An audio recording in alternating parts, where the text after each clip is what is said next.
ဦးအောင်စရာဘလို့နီးနဲ့ထိုင်းအယုဒ္ဓယကိုအနိုင်ယူနိုင်ခဲ့တယ်လေတောင်ကူကရွာတရွာကိုကာကွယ်နေတဲ့ရွာကောင်းဆောင်တယောက်နောက်ပိုင်းမှာတော့ထိုင်းအယုဒ္ဓယတောင်ဒူးထောက်စီခဲ့ပါတယ်သူကဘာတူလဲ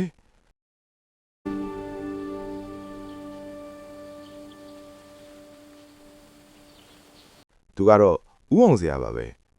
ဦးအောင်စရာဘာတူလဲဦးအောင်စရာဟာနောက်ပိုင်းမှာအလောင်းမရလို့လူသိများလာတဲ့သူပါအစမှာတော့ဘယင်မဟုတ်စစ်တပ်ကြီးမရှိတောင်ကူဒေသကိုကာကွယ်နေတဲ့ဒေသခံကောင်းဆောင်တယောက်သာ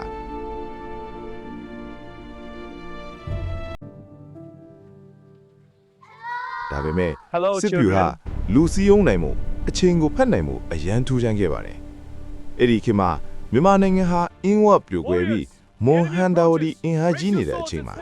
ဦးအောင်စရာကတောင်ကူကိုခိုင်မာစေဒေသအသီးသီးကိုအနိုင်ယူမြန်မာမျိုးကိုပြန်လဲပေါင်းစီဒီအချိန်မှာပဲထိုင်းအယုဒ္ဓယကအရှိဘက်ကနေအားကြီးလာပါတယ်ထိုင်းနဲ့စစ်ဖြစ်လာရတဲ့အကြောင်း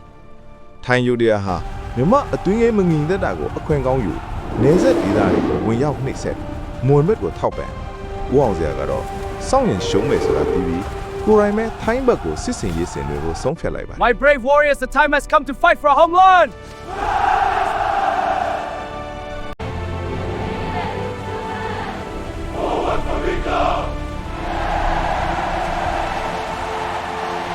The omens are clear. We must act now. But sire, our forces are not ready. We cannot delay.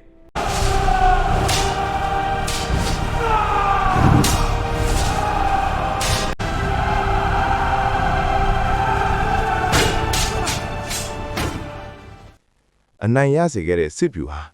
ဦးအောင်စရာရဲ့အောင်ပွဲရတဲ့အချက်တွေကအဓိကတရက်မြမတက်စိတ်တက်ကိုရိုင်းရှိတဲ့ဝင်တသားတွေကိုမင်းတို့နဲ့ငါအတူရှိတယ်ဆိုတဲ့ယုံကြည်မှုပေးနှစ်လင်းမြန်မှုထိုင်းမမျိုးလင်းတဲ့အချိန်မှာဝင်တိုက်စစ်ပွဲကိုအချိန်ရှည်မိလို့သုံးထောက်ပံ့ရေးဖြတ်တောက်ချင်းထိုင်းတက်ရဲ့စားရိတ်ကလမ်းကြောင်းတွေကိုဖြတ်အတွင်းကနေအင်အားကျဆင်းစီ Heavy load. Keep moving, almost there. Watch the rocks ahead.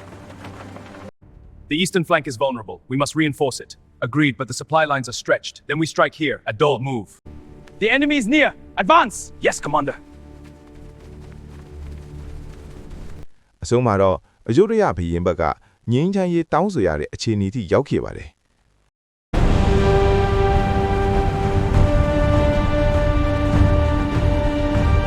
ဦးအောင်စရာရဲ့အောင်ပွဲဟာလူအင်အားကြောင့်မဟုတ်ပါဘူးစစ်ဗျူဟာစိတ်သက်အချင်းကိုဖတ်နိုင်မှုကြောင့်ပါ The time has come to reclaim our legacy. Ancestors, guide my blade to victory. ဒီအောင်ပွဲကြောင့်ပဲမြန်မာနိုင်ငံဟာဒေသအင်အားကြီးနိုင်ငံအဖြစ်ပြန်လည်ရည်တည်နိုင်ခဲ့ပါတယ်